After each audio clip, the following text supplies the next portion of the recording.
Bem, a aula de hoje é sobre quântica. A aula de quântica a gente vai dividir em 5 aulas, essa é a primeira. O primeiro capítulo dessas 5 partes vai ser a história da luz.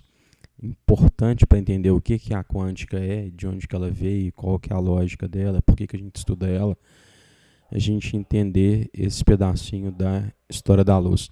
A gente não vai falar, nessa primeira aula das 5, a gente realmente não vai falar o que é a quântica, não. Isso vai ficar para a aula 2, mas não pula, não. Bem, uma das coisas interessantes sobre estudar quântica é entender, por exemplo, qual que é a relação dela com o documentário Quem Somos Nós. Entender como que a quântica explica o o funcionamento da homeopatia. Só que não, né? Isso nem é documentário, Quem Somos Nós. Quem Somos Nós isso é um filme de comédia, isso é um filme de terror. O cara ameaça a molécula de água de morte no documentário, né? Essa palhaçada. Física quântica não tem nada disso. E a única coisa que explica homeopatia não é física quântica. A única coisa que explica homeopatia é analfabetismo científico. Bem, como é que começa a história da luz? Pra gente tentar, quando os cientistas começam a querer explicar o que a luz é, eles vão tentar observar o que a luz faz, para poder inferir alguma coisa. Você tem 2 fenômenos conhecidos da luz há muitos e muitos anos já. Esses 2 fenômenos são reflexão e refração. Para explicar o que a luz é e como que a luz e qual que é a relação do que a luz é com esses fenômenos, 2 cientistas muito foda, muito importantes, criam 2 teorias diferentes, o Newton e o Huygens, ok? Bem, provavelmente você não ouviu falar do Huygens e com certeza você ouviu falar do Newton. Isso já dá um peso enorme para falar na época que o Newton e o Huygens discutiam sobre o que a luz era. Quem que vocês acham que levaram a melhor? O Newton, lógico. Não que ele tivesse mais certo que o Huygens, mas ele era um Newton. Isso na ciência não é uma coisa legal. Você falar, eu vou adotar aqui o modelo do Newton porque eu acho que ele é mais inteligente. Isso é totalmente anticientífico, mas ciência é feita por pessoas e pessoas não são perfeitas, menos eu sou perfeito. Quais que são esses 2 fenômenos que o Newton e o Huygens vão explicar? Reflexão da luz, ok? E a refração. Bem, a reflexão está associada à coisa mais velha do mundo. Você olhar no espelho, olhar na água e te ver de volta. O Newton, para explicar a reflexão, ele usa a ideia que a luz é formada por pequenas partículas de luz, enquanto o Huygens explica que a luz são ondas de luz. Isso tem a ver com o trabalho que os 2 já fazem. O Newton ele trabalha com mecânica, então para o Newton é fácil visualizar a luz como sendo partículas, tem a ver com o trabalho dele. Enquanto que o Huygens trabalha com ondas. E existe o princípio de Huygens, que a gente vai falar daqui a pouco de novo, mas na verdade está mais associado à parte de ondas, quando a gente vai estudar ondas. Existe a refração também, que os 2 já conheciam bem, porque está associado ao uso de lentes, por exemplo, essa luneta que o Galileu está usando. Eles usam os mesmos modelos deles. O Newton, para poder explicar a refração, ele usa um modelo de partículas, que a luz é formada por partículas, e você tem forças de atração e de repulsão entre o vidro e a luz, bem essa coisa de gravitação, forças que ele já usa enquanto o Huygens usa um modelo bem mais correto de ondas. Bem, mas se você só conseguisse ver o que a luz fazia, se você só observasse a luz refletindo e refratando, não ia ser possível distinguir qual desses 2 modelos estariam corretos, porque tanto o modelo de partículas quanto o modelo de ondas são capazes de explicar por que a luz reflete e por que a luz refrata. Agora, algumas coisas apenas ondas fazem, e isso tanto os defensores do modelo de Newton de partículas quanto do modelo de Huygens de ondas vão concordar. Por exemplo, a difração. Se você não lembra o que é difração, vai lá na aula de difração e olha. Mas a difração é uma coisa que só acontece com ondas. A gente percebe o som difratando, então o som é uma onda. A gente percebe a onda do mar difratando, então a onda do mar é uma onda. E essa foi óbvia, né? Agora, a gente não vê a luz difratando. Seria possível a luz difratar? Bem, de acordo com Newton, não, porque de acordo com Newton a luz é uma cacetada de partículas de luz. De acordo com Huygens, a luz são ondas de luz. E ondas de luz seguem o princípio de Huygens, que falam que elas vão difratar. Bem, observa aí que a difração está associada com a capacidade de se esconder atrás de um objeto aqui, ó. Se a luz é formada por partículas, como Newton falou, você não consegue receber luz se você estiver nessa região aqui atrás do anteparo, atrás dessa barreira. Agora, se a luz é formada por ondas, você pode estar atrás da barreira e mesmo assim a onda te atingir, como nesse caso, ou como o som de uma pessoa que você escuta ela mesmo atrás de um muro. Então, de acordo com o modelo de Newton para a luz não poderia difratar. De acordo com o modelo de Huygens, a luz deveria difratar, já que ela seria uma onda. O que acontece é que ninguém nunca tinha observado a luz difratando. Outra coisa que só onda faz é interferência, ok? A gente observa facilmente na água que uma onda interfere com a outra. Aquela questão do construtivo, destrutivo, ok? Você vai pegar uma amplitude positiva, uma amplitude negativa, elas vão se somar em um certo ponto, elas podem se destruir. É normal ver uma onda destruindo outra onda, uma onda anulando outra onda. Agora, de acordo com o modelo de Newton de partículas, uma não poderia destruir outra onda. De jeito nenhum, né? A luz não poderia destruir outra luz, porque seriam partículas. De acordo com o modelo de Huygens, sim. Então, isso que a gente vê aqui agora, essa interferência destrutiva em alguns pontos da onda, não deve acontecer com a luz, de acordo com Newton, porque a luz não é uma onda. De acordo com Huygens, deveria acontecer. Mas também nunca ninguém viu isso, uma luz apagar outra luz. Bem, vamos imaginar o seguinte experimento aqui que pode ser feito com água. Você vai fazer uma fonte de onda. Aqui você vai deixar duas fendas numa barreira. A onda passa e difrata, ela começa a espalhar. Do outro lado, em pontos onde uma onda espalhada encontra com outra onda espalhada, em certos pontos você tem uma interferência construtiva, a onda fica com mais amplitude, com mais energia. Em outros pontos você tem uma interferência destrutiva, uma onda apaga outra onda, uma onda anula outra onda nessa região. Em 1801, o Thomas Young é um cara que toma partido nessa disputa das ideias do Huygens. O Young ele acredita que a luz é uma onda, que o Huygens está certo e que o Newton está errado. O que o Young se propõe a fazer é desmentir o Newton, que é o maior físico de todos os tempos, principalmente na época que o Einstein não tinha nascido, né? E ele quer trazer o Huygens para o centro do debate de novo. Isso é difícil, porque o Newton é o Newton e você não tem observações de interferência e difração de ondas assim como o Huygens preveu. Então, o que o Thomas Young faz? Ele fala o seguinte, olha, eu vou fazer a luz difratar e interferir. E aí eu vou mostrar que o Huygens estava certo e o Newton estava errado. Eu vou mostrar que a luz é uma onda. O que ele tenta fazer aqui primeiro? O que acontece é que para você ter a interferência destrutiva de ondas, você precisa de ter duas fontes de ondas, aqui e aqui, ok? E essas duas fontes de onda, elas vão em cima desse anteparo aqui, criar regiões de soma, onde elas se constroem, e regiões aqui destrutivas, onde elas se anulam, regiões de sombra. Só que para isso ele precisa de duas fontes de luz, uma fonte de luz aqui e outra fonte de luz da direita. O que acontece é que uma onda, ela oscila, uma onda de luz, ele entendeu, ela oscila com uma frequência muito grande.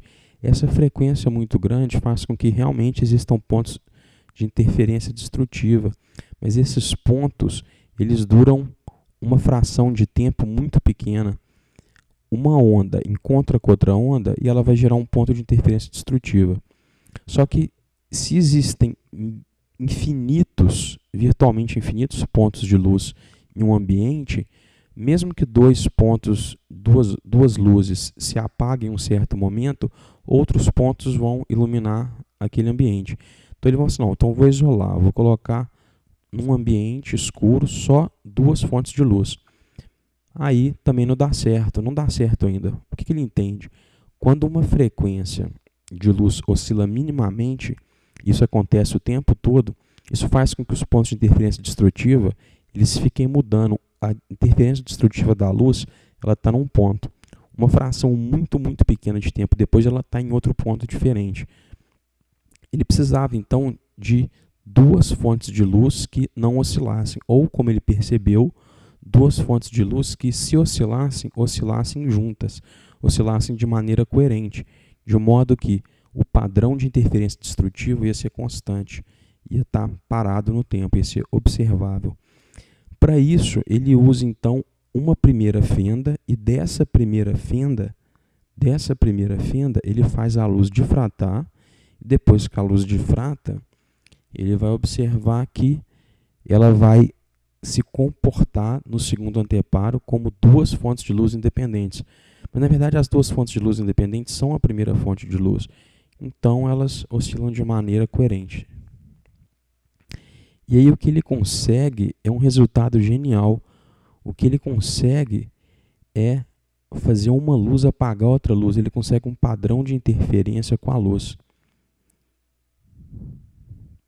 Repara que existem regiões onde a luz está forte e outras regiões onde não tem luz nenhuma. Isso pode parecer uma bobeira, uma coisa sem sentido, mas no fundo o que ele fez?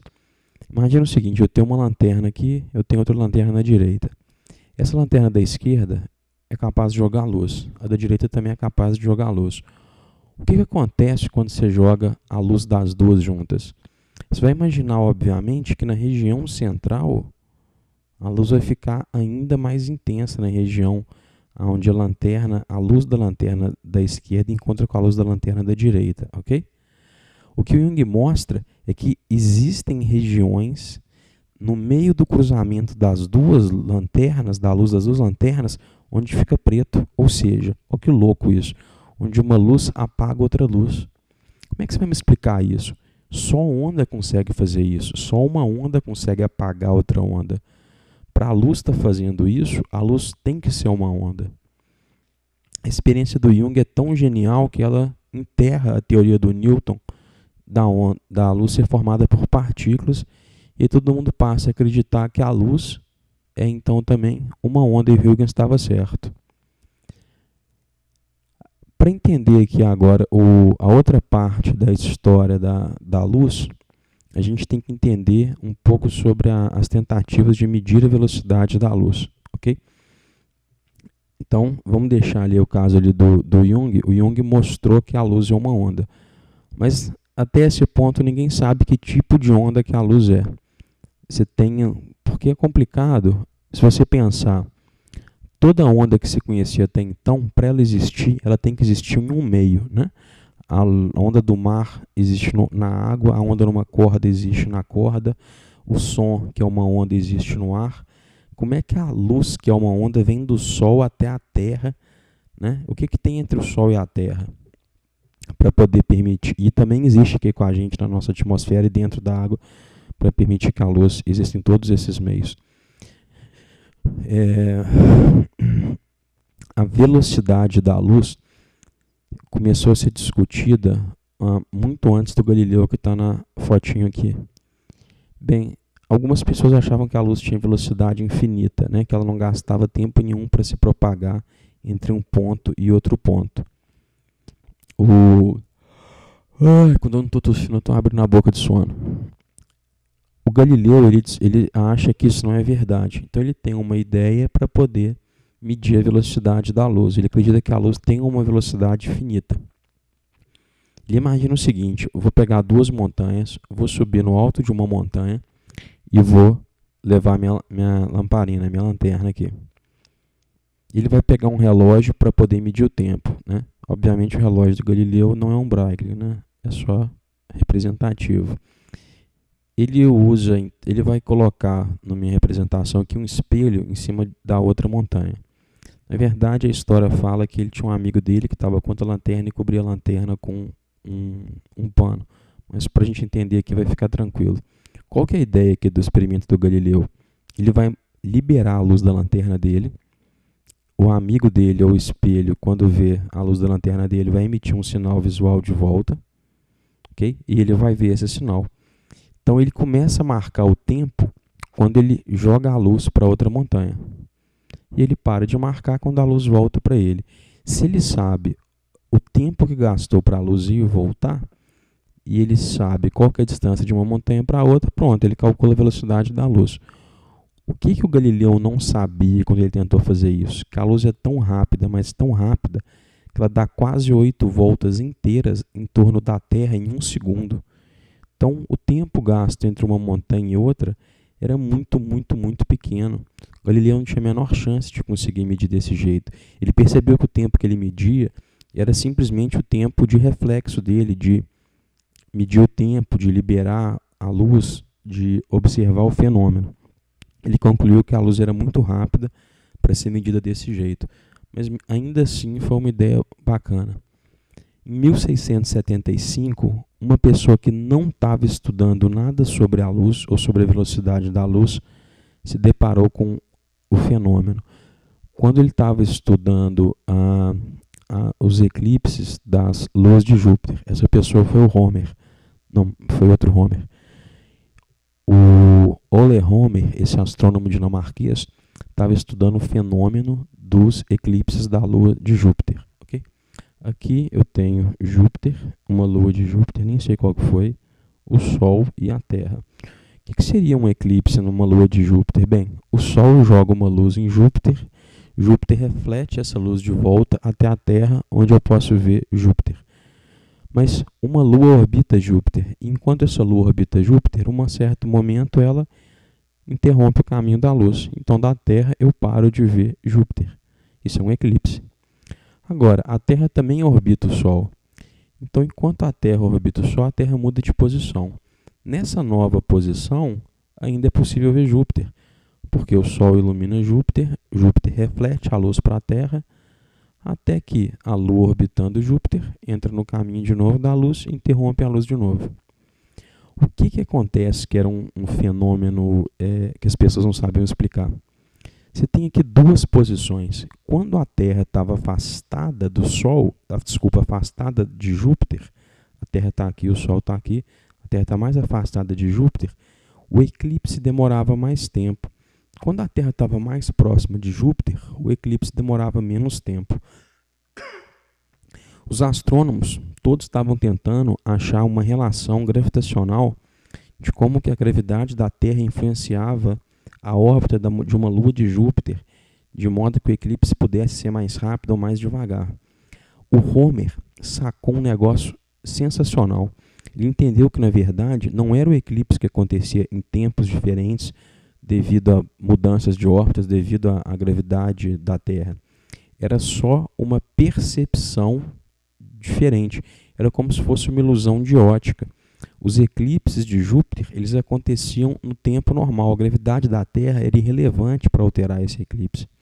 O que acontece é que quando a Terra está afastada, o caminho que a luz tem que fazer é maior. E quando a Terra está próxima, o caminho que a luz tem que fazer é menor. Essa questão de parecer que o eclipse demorava mais tempo, na verdade era o tempo que a luz gastava a mais para percorrer uma distância maior.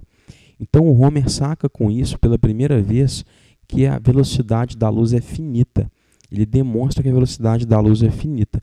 Ele inclusive faz estimativas muito boas da velocidade da luz. Ele acerta a ordem de grandeza da velocidade da luz. Isso é muito importante. Bem, depois dele, em 1849, o Fizeau, esse cara horroroso aí da foto, ele pega essa ideia, ele pega o fenômeno que o Homer observa e tenta fazer meio que reproduzir ele em laboratório, né? Ele faz uma coisa que é bem próxima do que o Homer observou, mas em laboratório, controlado, onde ele conhece todas as grandezas com precisão. Ele cria um dispositivozinho aqui, que está representado apenas parcialmente, né? Onde você repara que tem umas engrenagens, aqui tem uma lente onde ele vai observar a luz voltando. Daqui a pouco vocês vão entender o que isso aqui faz. E você tinha esse dispositivo aqui, é só um pedaço do dispositivo, toda essa série de engrenagens, né? Ele tinha uma distância, ele tinha um tamanho muito grande para a esquerda aqui. Bem, o que o Homer observou? Como é que era a ideia do eclipse aqui? A luz do Sol bate em Júpiter, Júpiter volta para a Terra. E você tem a Lua de Júpiter ali na frente rodando, de modo que em algum momento ele interrompe a luz, em algum momento ele deixa a luz passar. O Fizeau, ele vai começar a reproduzir isso em laboratório. Ele vai substituir aqui a Lua que está orbitando por uma roda com um buraco. Você tem uma roda, uma engrenagem que tem um buraco aqui que pode permitir a passagem de luz, ok? Essa roda ela vai rodar, só para representar aqui como é que seria isso, né? E quando ela estiver rodando, em algum momento ela deixa a luz passar, em outros momentos não. Depois ele vai substituir agora Júpiter, que é o que reflete a luz, por um conjunto de espelhos, 2 espelhos posicionados ali. Ele vai substituir a Terra, né, por aquela lunetinha que ele estava observando a luz, que eu mostrei na fotografia. Nesse caso aqui, estou colocando um sensor, né, uma versão mais moderna. E no lugar do Sol, uma fonte de luz qualquer. Como é que isso vai funcionar? Vou representar aqui com uma luz laser, ok? Obviamente, na época dele não existia laser. Você vai jogar da fonte um laser que vai atravessar o buraquinho e vai bater no espelho. Do espelho de cima, a luz bate no espelho de volta, no espelho de baixo, e ela vai tentar voltar. A luz não consegue voltar porque o disco ele é opaco. A luz em cima ela passa pelo buraco, mas embaixo ela é bloqueada porque o disco que roda é opaco. Só porque você vai colocar esse disco para rodar. Enquanto esse disco roda, o buraquinho vai se mover. Chega uma posição aqui embaixo que, nessa posição, a luz consegue voltar. O que o Fizeau vai fazer então? Ele saca que existe uma velocidade para rodar esse disco que é tal que, se essa velocidade for perfeita, a luz vai conseguir voltar. Essa velocidade tem que casar o tempo de, enquanto essa bolinha roda e vem parar aqui, a luz vai exatamente fazer esse trajeto aqui, do disco até os espelhos e voltar. Então ele sabe a velocidade que o disco está rodando, ele sabe a distância que os espelhos estão da roda, é uma distância grande, e ele consegue então calcular a velocidade da luz. Quando ele calcula a velocidade da luz, ele acha o valor de 3 vezes 10 a 8 metros por segundo. É muito grande. São quase 8 voltas na Terra em 1 segundo. Bem, e aí depois tem outro cara que não está estudando a luz, que é o Clerk Maxwell, James Maxwell, ok? Apesar da foto ser preta e branca e do nome Clerk, ele não tem nada a ver com Kevin Smith, não. O que esse cara está fazendo? Ele está estudando os campos elétricos e os campos magnéticos. E ele está estudando a relação que existe entre eletricidade e magnetismo. Como que um campo elétrico variante gera um campo magnético variante, ou um campo magnético variante gera um elétrico. Isso é o que explica, por exemplo, você pode ver nas aulas de eletromagnetismo, como é que funcionam as hidrelétricas, ou as usinas eólicas, ou mesmo as usinas termonucleares. Ele cai então na ideia de ondas eletromagnéticas. O Maxwell percebe o seguinte: se um campo elétrico oscilando gera um campo magnético oscilando, e um campo magnético oscilando gera um campo elétrico oscilando, o campo elétrico oscilando vai gerar um magnético oscilando, mas o magnético variando vai gerar um elétrico oscilando. Isso nunca vai acabar, isso vai ser infinito. Então ele cria a ideia de ondas eletromagnéticas. Assim que você pega uma carga elétrica e oscila ela vai emitir uma onda eletromagnética que vai se propagar para sempre. Agora, brincando ali com a... Você pode fazer isso, não é uma coisa complicada não, isso vai estar em outra aula. Quando você iguala a força do campo elétrico com o magnético, ele consegue não só sacar que em algum lugar do universo deve existir essa tal onda eletromagnética, quanto ele já calcula, ele sabe que quando essa onda eletromagnética existir, ela vai existir com uma certa velocidade. Usando os valores de campo elétrico e de campo magnético, ele calcula que essa velocidade teria que ser 3 vezes 10 a 8 metros por segundo. E ele cai da cadeira para trás, porque é exatamente a mesma velocidade que o Fizeau tinha medido para a luz. Ele não tinha noção, antes do que ele estava fazendo, que essa onda eletromagnética seria luz. E já existia esse mistério em aberto, né? Desde os experimentos do Jung de interferência e difração, já se sabia que a luz era uma onda, mas não se sabia que tipo de onda que a luz era. E agora o Maxwell, sem estudar o problema, chegou na resposta.